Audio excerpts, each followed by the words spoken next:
Olá, bom dia, meus amigos, bom dia, minhas amigas. Quero dizer que é uma grande honra estar aqui com vocês. Agradecer o convite da minha querida amiga Andréia Cartacho, né, que me deu a honra de poder participar desse bate-papo com vocês aqui, né? Doutor Hélio, muito obrigado aí pela honra mesmo. Estou vendo aqui alguns amigos, você falou aí da Jane Cleide foi minha aluna, né? Vários alunos aí, né? Domingos, que é registrador civil.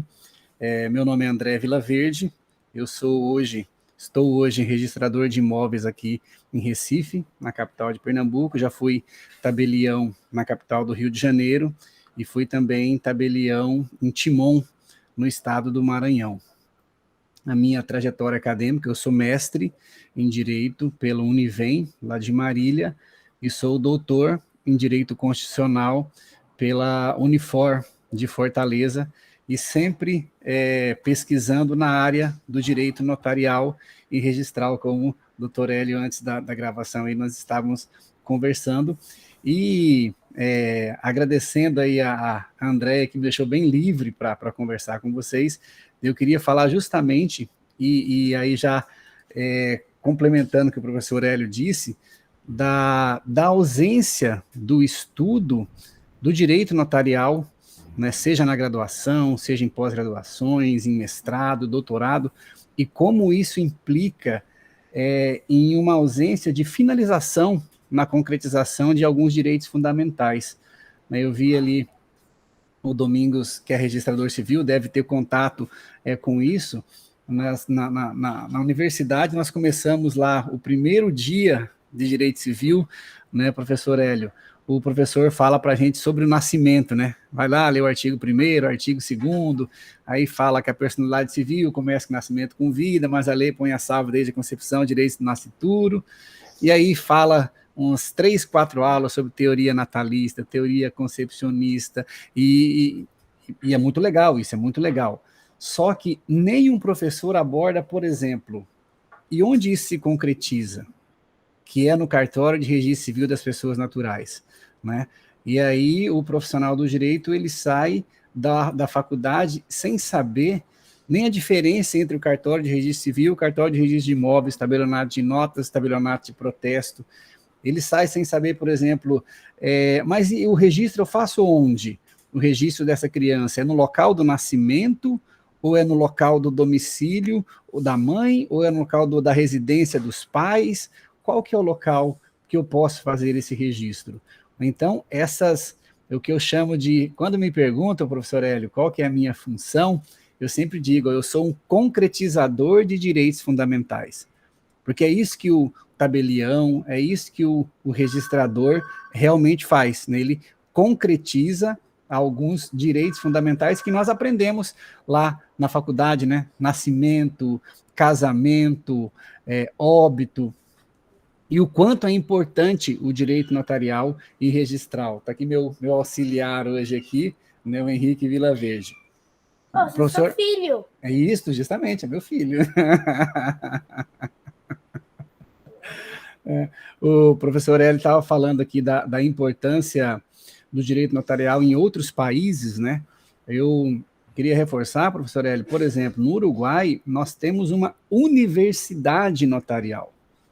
Então, é uma universidade inteira, né, assim como as universidades que nós temos no Brasil, mais de 20 mil alunos que estudam apenas o direito notarial, uma universidade notarial.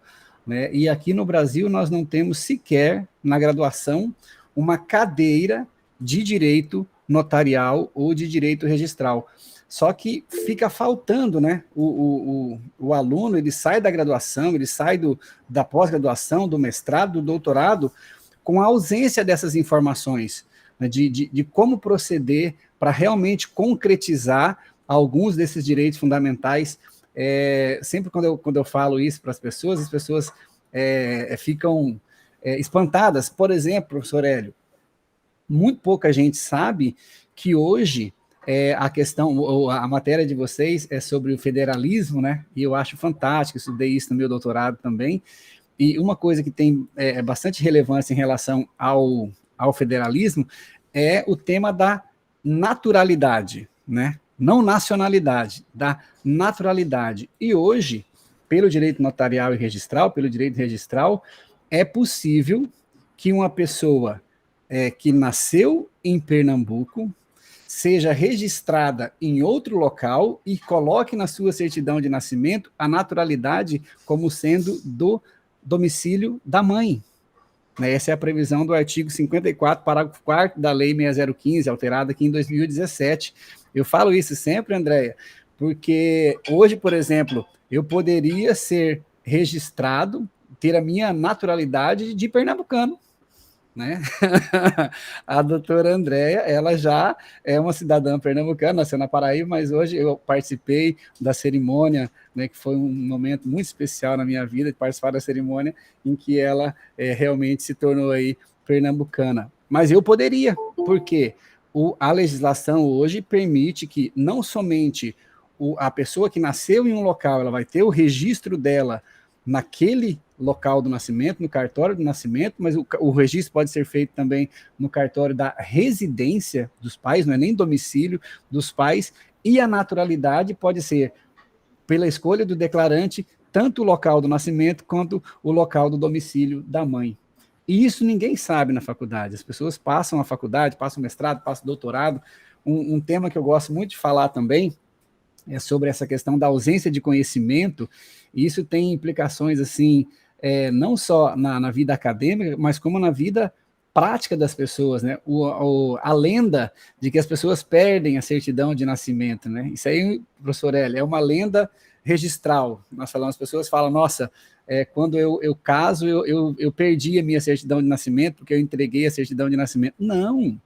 Você continua com o seu registro de nascimento, a sua certidão de nascimento ela é atualizada, né, com as anotações do casamento e posteriormente do óbito ou de qualquer outro fato jurídico, como por exemplo a interdição, tudo isso é anotado lá na sua certidão de nascimento. Eu sempre dou o meu exemplo, né, eu nasci na cidade de Palotina, no Paraná, e me casei em Lucas do Rio Verde, no Mato Grosso. Então, se eu pedir hoje uma certidão de nascimento minha, lá no Paraná vai ter uma anotação do meu casamento, né? E aí, daqui muitos anos, daqui uns 100 anos mais ou menos, quando eu falecer, vai ter a anotação lá no local do meu casamento, em Lucas do Rio Verde, de que André Vilaverde faleceu, e também uma anotação lá no local do nascimento. Então, assim, essas questões que são de extrema relevância, tanto para a academia, quanto para a prática, para a vida das pessoas, eu fico sempre pensando assim,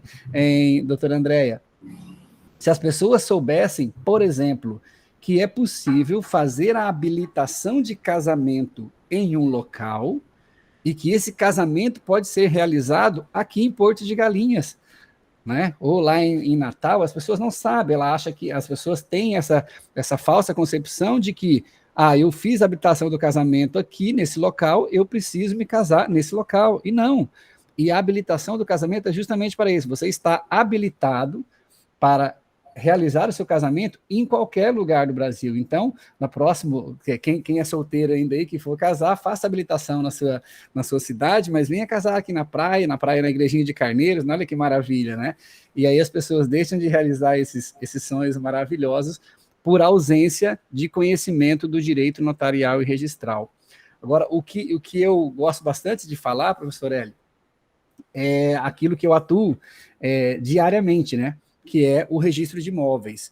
Este, então, assim, é de um desconhecimento quase que total da comunidade acadêmica e da comunidade jurídica. E eu falo sempre isso, sim, sem nenhum constrangimento, porque ninguém ensinou isso na faculdade. Então, é impossível saber algo, né, que ninguém nasce sabendo sobre direito notarial e direito registral.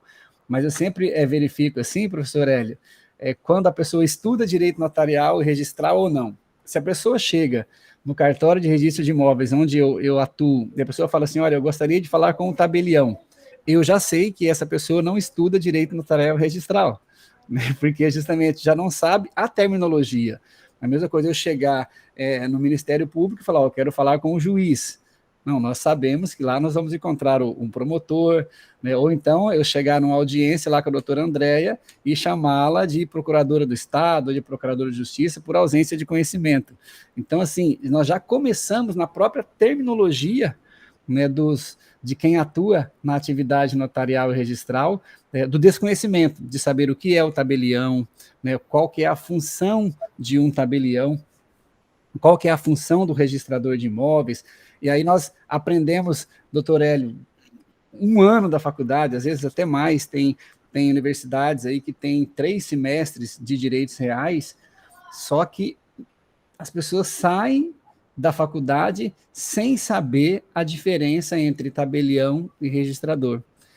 E aí, sim, se eu fosse falar sobre registros de imóveis, a gente poderia dar uma pós-graduação inteira, um mestrado inteiro, somente sobre o princípio do registro de imóveis, né? E aí nós não temos essa disciplina na faculdade. Até mesmo aquilo que é objeto de estudo do doutor Hélio, né, que é o direito tributário, nós sabemos que no Brasil, o grande fiscal do ITBI, nós encontramos, não temos um fiscal de ITBI ou fiscal de IVA no Brasil, né? O fiscal do recolhimento desses tributos é o tabelião na lavratura da escritura pública, né, nos atos em que são obrigatórios por escritura pública ou que as partes optam em lavrar por escritura pública, ou o registrador de imóveis.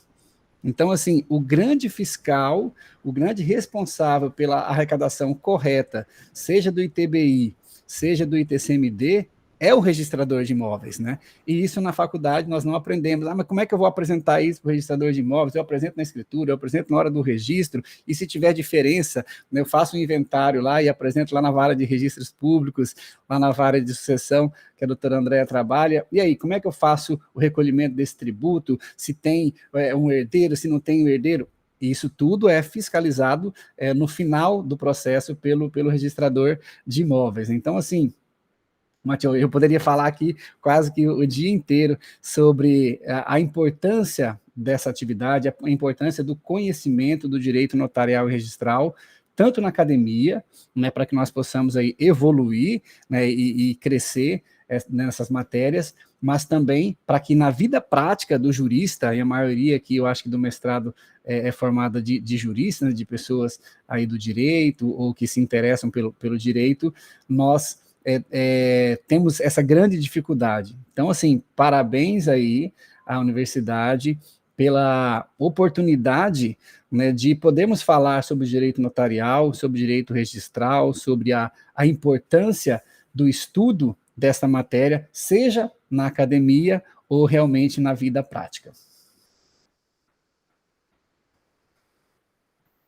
Professor, quero agradecer-lhe, eu sei que o seu tempo é algo muito difícil e, portanto, tenho que agradecer por ter destinado esse seu tempo a nós.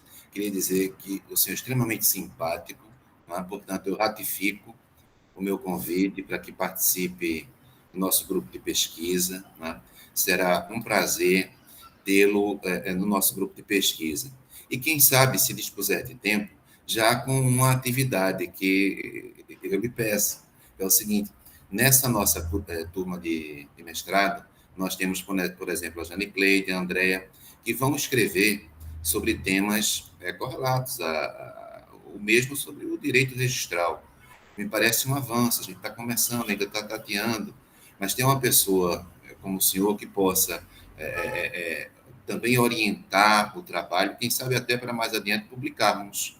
A ideia é exatamente essa, sabe, professor André? Que a gente faça o melhor possível, ter pessoas com a qualidade intelectual e com a simpatia, porque não basta apenas a qualidade intelectual, né, professor? É necessário também ter essa abertura espiritual para colaborar com o outro, né, professor? Então, agradeço. Eu vou interromper agora a gravação, vamos ficar por aqui, mas eu peço que o senhor continue para conversarmos, tá bom? Beleza, já está aceito, viu? Já aceito o convite aí para participar do grupo de pesquisa aí com minha amiga Jane Cleide, com minha amiga Andréia. Contem comigo, contem comigo. Olha aí, Jane Cleide, que maravilha.